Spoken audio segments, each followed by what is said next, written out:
A Harvard nutritionist and brain expert says she avoids these 5 foods that weaken memory and focus. I often will see one of these type of articles. And it's stuff that you already know in a way. Right. But you need a Harvard nutritionist to reinforce. To solidify it, yeah. Yeah, you're like, I probably shouldn't eat this banana split.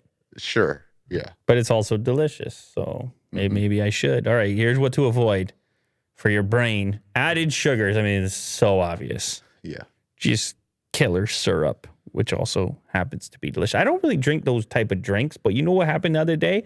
Out of nowhere, I had an A&W root beer in a frosty mug.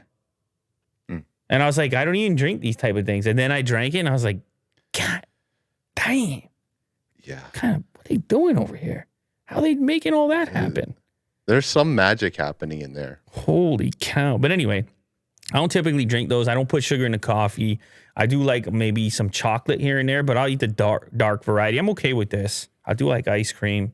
I don't typically need the added sugar, so it's fine with me. What do they say?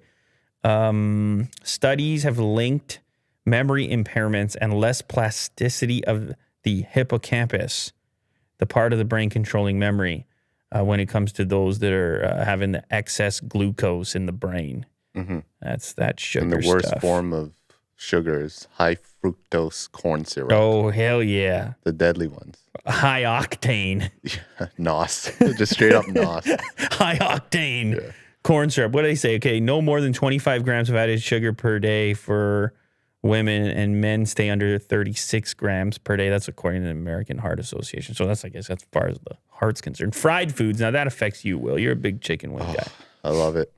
Chicken sandwiches, especially. Oh, that's right. French fries, tempura, samosas, fish and chips, and chicken fried steak. Is your mouth watering yet? I get it. Yeah, of course your mouth's watering. Look, this study looked at 715 people, measured their levels of depression and mental resilience. Yeah. Oh, wow. I never knew that. It would affect my levels of... Well, it's also maybe like the type of person that's attracted to the fried food in the first place. They're like, man. A guy like me. They're like, man, I need that fried food. Yeah. Give me that chicken. These are tough. Any of these studies are tough. It's like you have to look at all these other contributing factors. Yeah. But anyway, I think we all know there's not too many fried foods that you should be having on a frequent basis. This is for you, I guess. High glycemic load carbohydrates. And then they show like a beautiful loaf of bread, sliced white bread. Yeah, no, I like bread, man. What can I... When I was a little man, I walked past the stove, and then my nonna would be making the all day long sauce that was cooking, and then the fresh bread would be there. She would dip it into the fresh tomato sauce that had been cooking, and then that would be the first taste you would get of it with the fresh bread associated. And don't get me going, Will. All right. Don't even get me going. Moving on. Alcohol will light me up. Not like when I was a youngster, I'm just drinking the alcohol. And then now, all of a sudden, I'm reaching for the lighter beers and things like that. I'm like, you know what? I don't really need that much of it. So, but again, I'm an old man. It's well understood. I'm Santa Claus.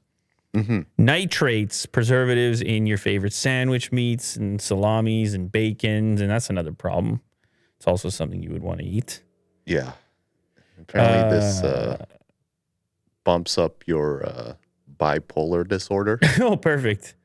Look at this. If you simply can't live without salami and sausages, seek out those containing buckwheat flour, which is used as a filler. Instead, buckwheat flour contains important antioxidants.